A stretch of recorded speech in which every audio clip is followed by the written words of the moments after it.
Hey everybody, how's it going? Welcome to another episode of Behind the Shot with Brian Ach.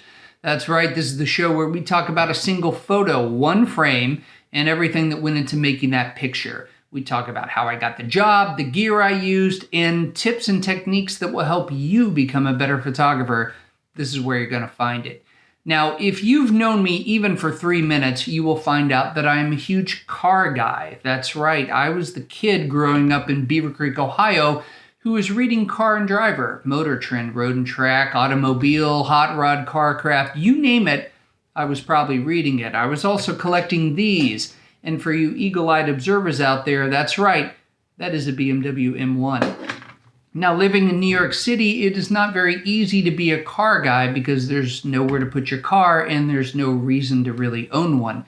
So I did what anybody would do. I moved out of the city. And now I have this, and this, and this one, and actually I sold that one, and this one. And being a car person and a photographer, it's great because you can combine your two hobbies and do car photography. And I'm not talking about advertising, that's a whole different thing. I'm talking about cars on the racetrack.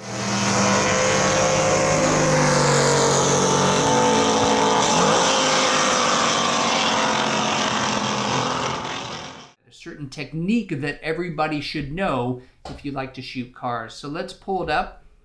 And that is a very interesting looking thing. It looks like a home-built kind of jalopy that somebody made in their garage. But really, car guys know what that is. It is a Morgan. That's right. It is a Morgan Super Aero, a 1931 as a matter of fact. It's a very old car, way over 70 years old.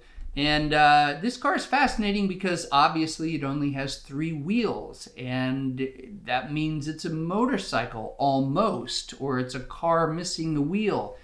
Anyway, the reason it only has 3 wheels is to make it weigh less, because in England back in the day, if it weighed less than 800 pounds, it was taxed as a motorcycle, which of course was way less than the tax you paid for a car. So Morgan figured this out and started making 3-wheeled vehicles way back then. They made 3-wheelers all the way up to 1952. And the ironic thing is, Morgan is still around after 100 years, and they are making 3-wheelers again, albeit they cost a lot more than they used to now. Anyway, this car is fascinating because there are only 5 or 6 of these in America. This is Jeff Jacobson's Morgan Super Aero. He is racing it at Lime Rock Park. This was taken September 5th, 2009. And if it's September and you're a car guy in Connecticut, you know that only means one thing, which is the Lime Rock Vintage Festival.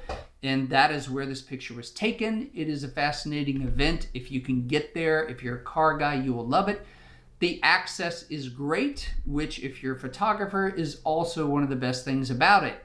You do not have to be a credentialed photographer at Lime Rock to be able to pull off a shot like this. You just need a decent camera and a longer lens, and you need to know where to stand, and you can do this. Of course, you need to learn the technique, which is called the panning shot. It's a classic shot that everybody knows what it looks like, but not many people know how to do it, although it is rather simple. This is not some incredibly secret technique that I'm going to tell you.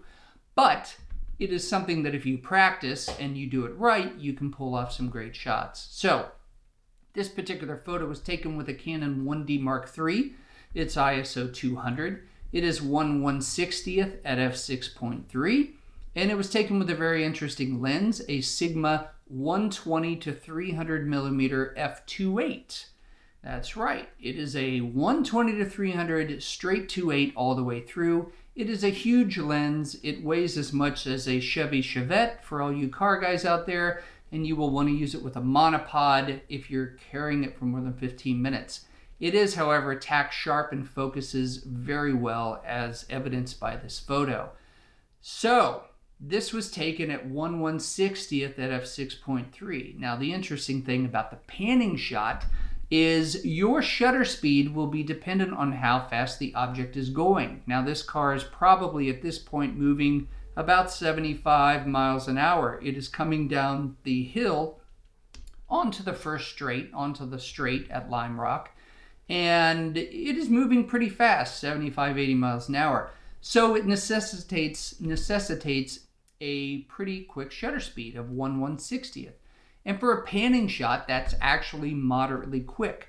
Now, if you're shooting a racehorse, like at the Kentucky Derby, and you're doing a panning shot, that racehorse is going 40 miles an hour, maybe, I'm guessing. You're going to have a slower shutter speed because the goal of a panning shot is to have the object in motion sharp and frozen, and the backdrop, the background, to be blurred. And you're not blurring it through your aperture, you're blurring it through the camera movement.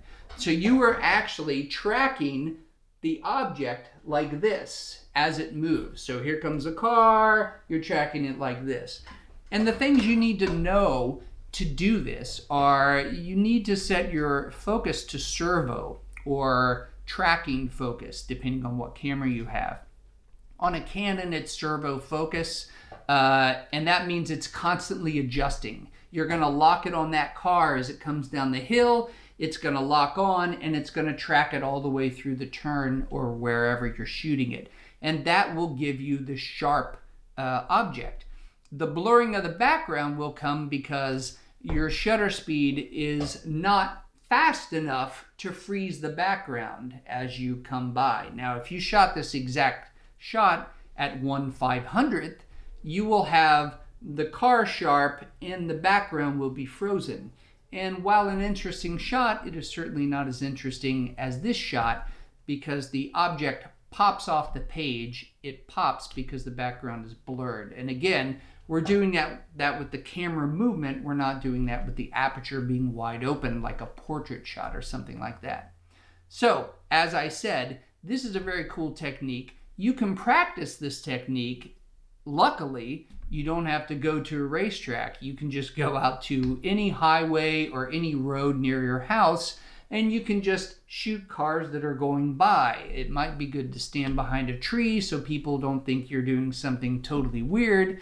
And you can do that. You can practice, and you can see when a car is going 30 miles an hour versus 70 miles an hour. There's a big difference in your shutter speed. So like I said, one of the easier ways you can do this is you can actually use shutter priority. On that setting on your camera, it will let the f-stop fall where it needs to be depending on your ISO. You just turn it to shutter priority and you say, let's say you start at 1/160th. That's a good starting place. And then it'll fill in the f-stop at like f8 or f6.3 or whatever. It doesn't really matter because that's not how you're blurring out the background.